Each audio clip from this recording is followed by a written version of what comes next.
നമസ്കാരം. തൃശൂർ പാർലമെന്റ് മണ്ഡലത്തിൽ സുരേഷ് ഗോപി സ്ഥാനാർത്ഥിയായ സമയത്ത് സുരേഷ് ഗോപിയുടെ കെട്ടിവെക്കാനുള്ള ഇലക്ഷന് മത്സരിക്കാൻ കെട്ടിവെക്കാനുള്ള പണം നൽകിയ കുറച്ച് മത്സ്യത്തൊഴിലാളികളാണ് നമ്മുടെ കൂടെ ഇന്ന് ചേർന്നിരിക്കുന്നത്. ഇന്ന് സുരേഷ് ഗോപി കേന്ദ്രമന്ത്രിയായിട്ട് സത്യപ്രതിജ്ഞ ചെയ്യുന്ന ദിവസം കൂടിയാണ്. അപ്പോൾ ഇവരോട് തന്നെ ചോദിച്ച് മനസ്സിലാക്കാം എന്തെല്ലാം കാര്യങ്ങളായിരുന്നു സുരേഷ് ഗോപിക്ക് വേണ്ടി ഇവർ പ്രവർത്തന രംഗത്ത് ചെയ്തതെന്നും, അല്ലെങ്കിൽ വിജയത്തിന് ശേഷം ഇന്നിപ്പോ കുറെ മധുര വിതരണങ്ങളുമായിട്ട് തീരദേശ മേഖലയിൽ ഇവർ ഇറങ്ങിയിരിക്കുകയാണ്. അപ്പൊ എല്ലാ വിശേഷങ്ങളും ഈ ചേട്ടന്മാരോട് തന്നെ ചോദിച്ച് മനസ്സിലാക്കാം. ചേട്ടാ നമസ്കാരം. നമസ്കാരം. ചേട്ടാ, എത്രത്തോളം ഉണ്ടായിരുന്നു ഈ ഒരു പ്രതീക്ഷകൾ, വിജയത്തിന്റെ പ്രതീക്ഷകൾ? നിങ്ങളാണല്ലോ പണം കൊടുത്തത്, ഈ പറയുന്ന കെട്ടിവെക്കാനുള്ള പണം കൊടുത്തത്. എത്രത്തോളമായിരുന്നു പ്രതീക്ഷകൾ? പ്രതീക്ഷകൾ ഈ പ്രാവശ്യം വളരെയധികം പ്രതീക്ഷയുണ്ടായിരുന്നു. അതിനേക്കാൾ വലിയൊരു വിജയമാണ് നമ്മളുടെ ഈ നാട്ടുകാർ നമ്മൾക്ക് തിരിച്ചു നൽകിയത്. ആ പ്രതീക്ഷകൾ വാനോളമായിരുന്നുവെങ്കിൽ അതിനും മുകളിലേക്കാണ് നമ്മളുടെ വിജയം നാട്ടുകാർ നമ്മൾക്ക് നൽകി തന്നത്. ഇപ്പോൾ ഈ തീരദേശ മേഖലയിലെ ആളുകൾ, പ്രത്യേകിച്ച് അരയ സമുദായം അനുഭവിക്കുന്ന ഒരുപാട് പ്രശ്നങ്ങൾ, പ്രതിസന്ധികളുണ്ട്. കഴിഞ്ഞ വട്ടത്തെ MP ഈ അരയ സമുദായത്തിൽ നിന്നുള്ള ആളായിരുന്നു. എന്തെങ്കിലും തരത്തിലുള്ള ഒരു പ്രവർത്തനം ഈ സമൂഹത്തിന്റെ ഒരു മുന്നേറ്റത്തിന് വേണ്ടിയിട്ട് ചെയ്തിട്ടുണ്ടോ? ഈ ഒരു വിഷയത്തിൽ വളരെയധികം ചർച്ചകൾ നടന്നിട്ടുള്ളതാണ്. ഈ ഒരു MP എന്ന് മാത്രമല്ല, ഈ തീരദേശ മേഖലയെ, മത്സ്യത്തൊഴിലാളികളെ അവഗണിക്കുന്ന ഒരു പ്രവർത്തനമാണ് എല്ലാ തരത്തിലുള്ള MLA-മാരിൽ നിന്നും MP-മാരിൽ നിന്നും നമ്മൾക്കുണ്ടായിട്ടുള്ളത്. പക്ഷേ നമ്മളുടെ പ്രതീക്ഷ സുരേഷ് ഗോപിയിലാണ്. അദ്ദേഹത്തിന് തീരദേശ ജനതയുടെ യഥാർത്ഥ വിഷയങ്ങൾ അറിയാം. അതിനുവേണ്ടി അദ്ദേഹം വർക്ക് ചെയ്യുമെന്നുള്ള കാര്യത്തിൽ ഞങ്ങൾക്ക് യാതൊരു സംശയവുമില്ല. ഇപ്പോൾ ഏറ്റവും പ്രധാനമായിട്ട് ഈ തീരദേശ മേഖലയിൽ ഇവിടുത്തെ സാധാരണക്കാരായിട്ടുള്ള ആളുകൾ, പ്രത്യേകിച്ച് മത്സ്യത്തൊഴിലാളികൾ തന്നെ, അങ്ങനെയുള്ളൊരു വിഭാഗം, അവർ പൂർണ്ണമായിട്ടും കുറേ വർഷങ്ങളായിട്ട് LDF-നും UDF-നും മാറി മാറി വോട്ട് ചെയ്ത ആളുകളാണ്. അവരിൽ എന്തുകൊണ്ടാണ് ഇത്തവണ ഒരു മാറ്റത്തിന് സാഹചര്യം ഒരുങ്ങിയത്? ഇവിടെ ഇടതിനും വലതിനും മത്സ്യത്തൊഴിലാളികൾ വോട്ട് ചെയ്തിട്ട് അവർക്ക് അതിൻ്റെ പ്രതിഫലം, അവരുടെ ഒരു വികസനം, അവരുടെ വിഷമങ്ങൾ ഒന്നും കാണാതെ ഈ ഒരു സമൂഹത്തെ അവഗണിച്ചു എന്നുള്ള കാര്യം അവർക്ക് വ്യക്തമായി മനസ്സിലാക്കി. ആ ഒരു മാറ്റമാണ് ഈ തീരദേശ മേഖലയിൽ മൊത്തം, അത് മത്സ്യത്തൊഴിലാളികൾ മാത്രമല്ല, സമൂഹത്തിൻ്റെ എല്ലാ തരം വിഭാഗങ്ങളും വ്യക്തമായിട്ടുള്ള ഒരു വോട്ടിംഗ് പാറ്റേൺ ആണ് നമ്മൾക്ക് സുരേഷ് ഗോപിയുടെ വിജയത്തിൽ നമുക്ക് മനസ്സിലാക്കാൻ സാധിക്കുന്നത്. അത് സമൂഹത്തിൻ്റെ ഒരു പ്രതിഫലം തന്നെയാണ് ഈ ഒരു സുരേഷ് ഗോപിയുടെ വിജയം. അതിൽ ഞങ്ങൾക്ക് വളരെയധികം സന്തോഷമുണ്ട്. ഞങ്ങളുടെ മധുര വിതരണം, അന്ന് തുടങ്ങിയ മധുര വിതരണവും സെലിബ്രേഷനും ഇതുവരെ അവസാനിച്ചിട്ടില്ല. ഇനിയും സുരേഷ് ഗോപിയുടെ കേന്ദ്രമന്ത്രിയായിട്ടുള്ള സത്യപ്രതിജ്ഞ വരെ ഞങ്ങൾ തുടർന്നുകൊണ്ടിരിക്കും. മാത്രമല്ല, അത് കഴിഞ്ഞിട്ട് ഈ അടിസ്ഥാനപരമായി അവഗണിക്കപ്പെടുന്ന മത്സ്യത്തൊഴിലാളികൾ ഉൾപ്പെടെ സമൂഹത്തിലെ പാർശ്വവൽക്കരിക്കപ്പെട്ടവർക്ക് സുരേഷ് ഗോപിയുടെ പ്രവർത്തനം കൊണ്ട് ഉപകാരമുണ്ടാക്കും. അതാണ് ഞങ്ങളുടെ ഇനിയുള്ള ലക്ഷ്യം. ഇപ്പോൾ കേരളത്തിലെ RSSന്റെ പ്രവർത്തനം തുടങ്ങിയത് പോലും മത്സ്യത്തൊഴിലാളികളാണ്. അപ്പോൾ ഈ ആദ്യത്തെ MP-യുടെ ഒരു വിജയത്തിന്റെ കുതിപ്പിലേക്ക് ആ ഒരു കെട്ടിവെക്കാനുള്ള പണം നൽകിയതും ഈ മത്സ്യത്തൊഴിലാളികളാണല്ലോ. അപ്പോൾ ഈ വിജയത്തിന് ശേഷം ഓരോ മത്സ്യത്തൊഴിലാളി കുടുംബത്തിന്റെയും പ്രതീക്ഷകൾ എന്തെല്ലാം?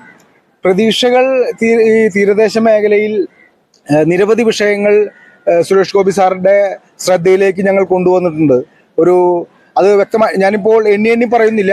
ആ ഒരു വിഷയങ്ങളിലെല്ലാം ശക്തമായിട്ടുള്ള നിലപാടുമാണ് അന്ന് സുരേഷ് ഗോപി സാർ പറഞ്ഞിട്ടുള്ളത്.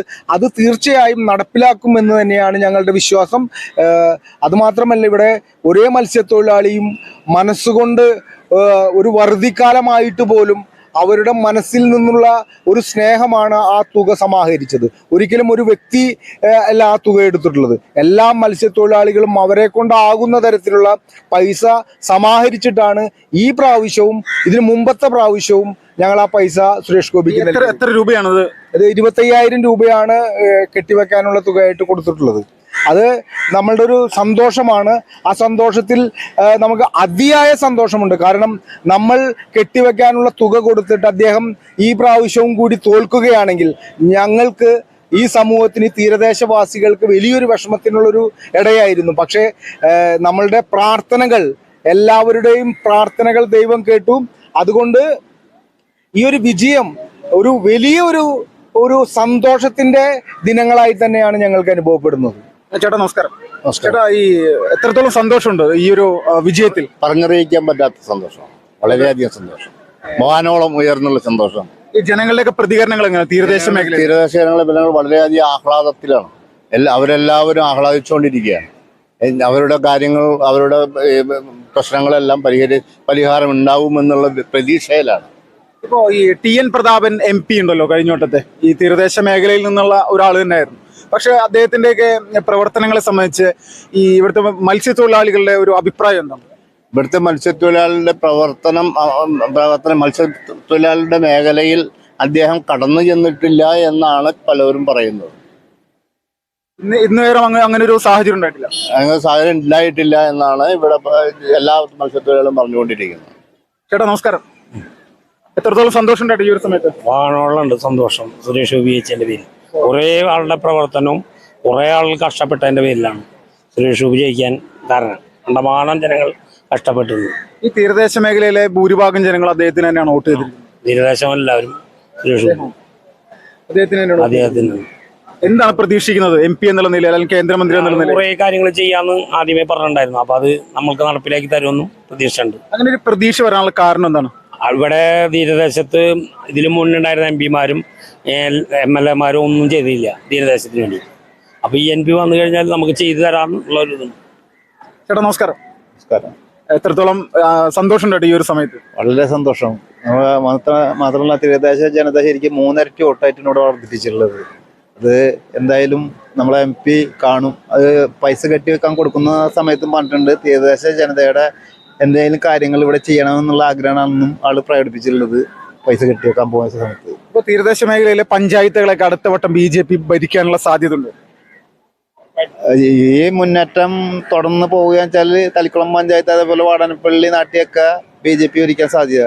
ഇപ്പൊ തളിക്കുളം, നാട്ടികം, വാടാനപ്പള്ളിയും BJP തന്നെയാണോ മുന്നിലെത്തിയിരിക്കുന്നത്? അതെ അതെ, എല്ലാ പഞ്ചായത്തും BJP. അപ്പൊ നാട്ടുകാർക്ക് താമര ചിഹ്നത്തിൽ വോട്ട് ചെയ്യുന്നതിൽ പ്രശ്നങ്ങളൊന്നുമില്ല. അങ്ങനെ ഒരു വിഷയം, ഒരു മറ്റുള്ള മതസ്ഥർ പോലും ഇവിടെ വോട്ട് ചെയ്തിട്ടുണ്ട്. തീരദേശ ജനങ്ങളെ തെളിയിച്ചു കഴിഞ്ഞു. അപ്പൊ ഇനി LDF-നും UDF അങ്ങനെ ഒരു പ്രതീക്ഷ വേണ്ട. ഇനി നമ്മ ചെന്ന് പറഞ്ഞാൽ അവർക്ക് താമര ഒരു മാറ്റി നിർത്തപ്പെട്ട ഒരു ചിഹ്നമായിട്ട് മാറൂല. മറ്റേത് നമ്മളിപ്പോ താമര ചിഹ്നത്തെ ഒരു വേറിട്ട രീതിയിൽ മറ്റുള്ള മതസ്ഥർ കണ്ടിരുന്നത്. ആ വേർതിരിവ് ഇതോടുകൂടി ഇല്ലാണ്ടാവും. ചേട്ടാ, ഇപ്പോ ഈ സുരേഷ് ഗോപി കേന്ദ്രമന്ത്രിയായി തിരിച്ച് നാട്ടിലേക്ക് വരുന്ന സമയത്ത് തീരദേശ മേഖലയിൽ ജീവിക്കുന്ന നിങ്ങൾ ഏത് തരത്തിലുള്ള സ്വീകരണമാണ് അദ്ദേഹത്തിന് ഒരുക്കാനായിട്ട് ശ്രമിക്കുന്നത്? ഇപ്പോൾ തന്നെ നമ്മളിവിടെ നമ്മൾ മീഡിയയിൽ അത് പബ്ലിഷ് ചെയ്യുന്നില്ല. ഈ തൃശ്ശൂർ പാർലമെന്റ് മണ്ഡലത്തിൽ ഒരു വെറൈറ്റി ആയിട്ടുള്ള ഒരു സംഭവം ചെയ്യാൻ വേണ്ടിയിട്ട് ഞങ്ങൾ മത്സ്യത്തൊഴിലാളികൾ അതിനുള്ളൊരു സംവിധാനം ചെയ്തു വെച്ചിട്ടുണ്ട്. മാത്രമല്ല അദ്ദേഹം മന്ത്രി ഇതുവരെ ആയിട്ടും സത്യപ്രതിജ്ഞ ചെയ്തതിന് ശേഷമാണ് ഞങ്ങളുടെ ആ ലക്ഷ്യങ്ങൾ പറയുകയുള്ളൂ. ഇപ്പോൾ തീരദേശ മേഖലയിൽ BJP-ക്കും സംഘപരിവാർ സംഘടനകൾക്കും നിരവധി ബലിദാനികളുള്ള പ്രദേശങ്ങളാണ്. ഇപ്പോൾ വാടാനപ്പള്ളിയിൽ, അല്ലെങ്കിൽ വാടാനപ്പള്ളി തളിക്കുളം മേഖലയിൽ ഉദയൻ, രാജീവനെ പോലെയുള്ള സംഘടനയ്ക്ക് വേണ്ടി പ്രവർത്തിച്ച് ബലിദാനികളാകേണ്ടി വന്നു. പ്രത്യേകിച്ച് ഇസ്ലാമിക ഭീകരവാദികളുടെ ഭാഗത്തുള്ള ആക്രമണങ്ങൾക്ക് വിധേയമായ ആളുകളാണ്. അപ്പോൾ ഇവരുടെ എല്ലാം കുടുംബങ്ങൾ സന്ദർശിക്കാൻ സുരേഷ് ഗോപി തയ്യാറാകുമെന്ന് പ്രതീക്ഷിക്കുന്നുണ്ടോ? തീർച്ചയായും. അദ്ദേഹത്തിൻ്റെ ആദ്യത്തെ സ്പീച്ചിൽ തന്നെ ഒരുപാട് ബലിദാനികളുടെ കഷ്ടപ്പാടിൻ്റെയും അവരുടെ ജീവത്യാഗം ചെയ്തതിൻ്റെ ഫലമായിട്ടാണ് ഈ വിജയമുണ്ടായതെന്ന് അദ്ദേഹം സൂചിപ്പിക്കുകയുണ്ടായി. മാത്രമല്ല ആദരണീയനായിട്ടുള്ള നമ്മളുടെ പ്രധാനമന്ത്രി ദാമോദർദാസ് മോദിജി അദ്ദേഹം തന്നെ കേരളത്തിൻ്റെ കാര്യം 2 സ്പീച്ചിലും എടുത്തെടുത്ത് പറയുകയുണ്ടായി. കേരളത്തിൽ അനവധി പാർട്ടി പ്രവർത്തകരും സ്വയം സേവകരും ബലിദാനം ഈ പ്രസ്ഥാനത്തിനും ഈ ആദർശത്തിനും വേണ്ടി ചെയ്തു എന്നുള്ളത് അതിൻ്റെ ഒരു പ്രതിഫലം കൂടിയിട്ടാണ്. പ്രത്യേകിച്ച് ഈ തീരദേശത്തിൻ്റെ വാടാനപ്പള്ളി തളിക്കുളം മേഖലയിൽ ഒരു കുട്ടമ്പറമ്പത്ത് രാജേട്ടൻ ഉൾപ്പെടെ രാജീവേട്ടനും ഉദയേട്ടനും വിനിലും അങ്ങനെ ഒരുപാട് ബലിദാനികളുടെ രക്തം വീണ് ചുവന്ന മണ്ണാണിത്. അതുകൊണ്ട് ഇവിടുത്തെ ജനത നമ്മളിൽ വിശ്വാസം അർപ്പിച്ചു കഴിഞ്ഞു. BJP-ക്കും സംഘപരിവാറിനും ഉണ്ടായിരുന്ന ഒരു അൺടച്ചബിലിറ്റി ഇതോടുകൂടി മാറിയിരിക്കുകയാണ്. ഏങ്ങണ്ടിയൂർ, വാടാനപ്പള്ളി, തളിക്കുളം, നാട്ടിക, വലപ്പാട് പ്രധാനപ്പെട്ട ഈ തീരദേശ പഞ്ചായത്തുകളിലെല്ലാം BJP വ്യക്തമായ ഭൂരിപക്ഷം നേടിയിരിക്കുന്നു. വലപ്പാട് പഞ്ചായത്തിലും BJP തന്നെയായിരുന്നു മുന്നിൽ. തീർച്ചയായിട്ടും വലപ്പാടും, നാട്ടിക, തളിക്കുളം, വാടാനപ്പള്ളി, ഏങ്ങണ്ടിയൂർ ഇതാണ് പ്രധാനപ്പെട്ട തീരദേശ പഞ്ചായത്തുകൾ. ഈ തീരദേശ പഞ്ചായത്തുകളെല്ലാം വ്യക്തമായ ലീഡിങ്ങോടുകൂടി BJP ഒന്നാം സ്ഥാനത്താണ്. മാത്രമല്ല എടുത്തു പറയേണ്ട ഒരു കാര്യം എന്ന് പറയുന്നത്, കേരളത്തിലെ മോസ്കോ എന്നറിയപ്പെടുന്ന അന്തിക്കാട് പഞ്ചായത്ത്, കമ്മ്യൂണിസത്തിന്റെ ഉരുക്ക് കോട്ട എന്നറിയപ്പെടുന്ന, കമ്മ്യൂണിസ്റ്റിന്റെ കേരളത്തിലെ മോസ്കോ എന്നറിയപ്പെടുന്ന അന്തിക്കാട് പഞ്ചായത്ത്, VS സുനിൽകുമാറിന്റെ സ്വന്തം പഞ്ചായത്തിൽ പോലും BJP വ്യക്തമായിട്ടുള്ള ലീഡ് നേടിയിരിക്കുകയാണ്. അതാണ് ഞാൻ പറഞ്ഞത്, കേരളത്തിലെ ജനങ്ങൾക്ക് ഭാരതീയ ജനതാ പാർട്ടിയോടും സംഘപരിവാറിനോടും ഉണ്ടായിരുന്ന അൺടച്ചബിലിറ്റി, തൊട്ടുകൂടായ്മ ഇതോടുകൂടി മാറിയിരിക്കുകയാണ്. ഈ ഒരു വിജയം കേരളത്തിന്റെ സാംസ്കാരിക തലസ്ഥാനമായ തൃശ്ശൂർ പേരിൽ ഉണ്ടായിട്ടുള്ള വിജയം ഇനി കേരളം മുഴുവൻ വ്യാപിക്കും. കേരളം മുഴുവൻ താമരകൾ വിരിയും. അതിന് നമുക്ക് പഞ്ചായത്ത് തെരഞ്ഞെടുപ്പ് വരെ വെയിറ്റ് ചെയ്യാം. വളരെ നന്ദി ചേട്ടാ ഈ ഒരു സമയത്ത് നമ്മൾ പ്രതികരിച്ചു. തൃശ്ശൂരിൽ സുരേഷ് ഗോപിയുടെ വിജയവുമായി ബന്ധപ്പെട്ടുകൊണ്ട് അദ്ദേഹത്തിന്റെ സ്ഥാനാർത്ഥിത്വം പ്രഖ്യാപിച്ച സമയത്ത് ആദ്യം അദ്ദേഹത്തിന് കെട്ടിവെക്കാനുള്ള 25,000 രൂപ നൽകിയത് ഈ തളിക്കുളം, നാട്ടിക, വലപ്പാട്, ഏങ്ങണ്ടിയൂർ പോലെയുള്ള പഞ്ചായത്തുകളിലെ മത്സ്യത്തൊഴിലാളികളാണ്. അപ്പോൾ മത്സ്യത്തൊഴിലാളി മേഖലയിൽ നിന്ന് അല്ലെങ്കിൽ ഇവരുടെ കുടുംബങ്ങളിൽ നിന്ന് വലിയ ഒരു വോട്ട് ഇത്തവണ സുരേഷ് ഗോപിക്ക് ലഭിച്ചു എന്നുള്ളത് തർക്കമില്ല. വലിയ ഒരു പോരാട്ടമായിരുന്നു തീരദേശ മേഖലയിലുള്ള ജനങ്ങൾ ഈ സുരേഷ് ഗോപിയുടെ വിജയത്തിനായിട്ട് ചെയ്തത്.